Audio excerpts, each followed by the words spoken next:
Grand-père, si je te regarde sur cette photo où tu poses fièrement avec grand-mère, c'est parce que je me suis rappelé de tes mots sur ta vie de soldat. Qu'est-ce que vous êtes beaux là, tous les trois. Ça t'avait fait mal de quitter ta femme et ton fils alors qu'ils avaient besoin de toi, surtout pour aller te battre dans des guerres qui ne te concernaient même pas. Malgré la douleur, il y a eu des moments où tu as pu oublier un instant tes peines en compagnie de tes frères d'armes. Les corvées quotidiennes étaient l'occasion de franche camaraderie, c'est vrai. Même si parfois, il fallait rire ou être heureux sur commande.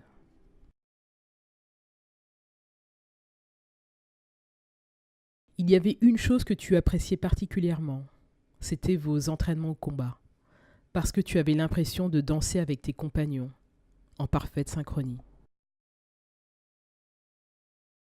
Partir du pays, c'était aussi partir vers des territoires inconnus, mais également la rencontre avec d'autres peuples.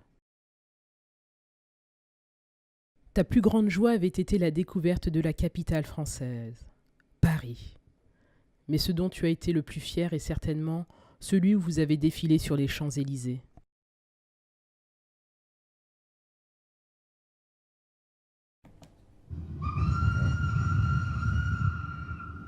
Ta plus grande peur, c'était de partir sur le champ de bataille, ne plus revoir grand-mère et ton fils. Mais déjà vient l'heure du départ.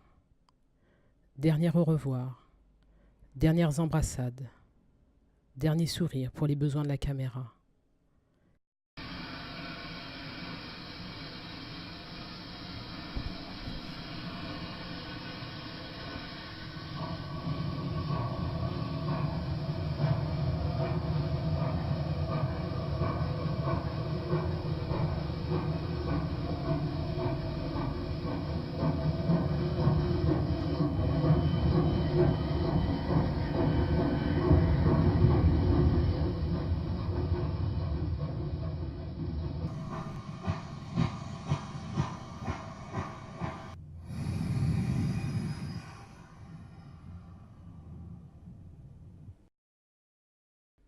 Tu m'avais dit que la rencontre avec des Français engendrait diverses réactions, de la curiosité, mêlée à une certaine gratitude.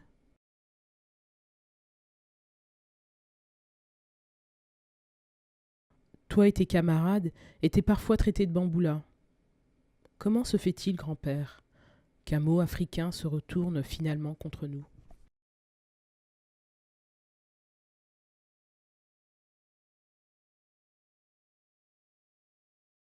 Tu sais, grand-père, après d'un siècle d'écart, il est toujours possible d'utiliser la même insulte à l'encontre d'un jeune homme noir né en France pour le discréditer, le mettre à terre, le traiter comme un moins que rien. A-t-on déjà oublié vos sacrifices, l'abandon de vos familles, de votre terre pour vous battre aux côtés des soldats français, de gré ou de force?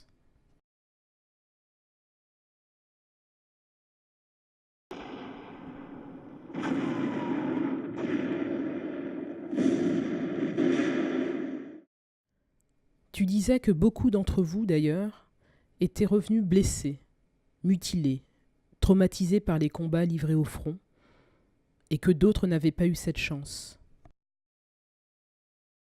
Je sais que tu y as perdu beaucoup de tes camarades, certains issus du même village que toi. Pourtant, même après la guerre, la reconnaissance de la France envers vous a été bien tardive. C'est pourquoi tu préférais à une énième médaille les mots de Senghor qui rendaient hommage à votre courage.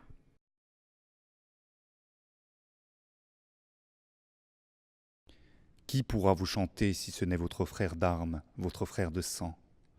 Je ne laisserai pas la parole aux ministres et pas aux généraux.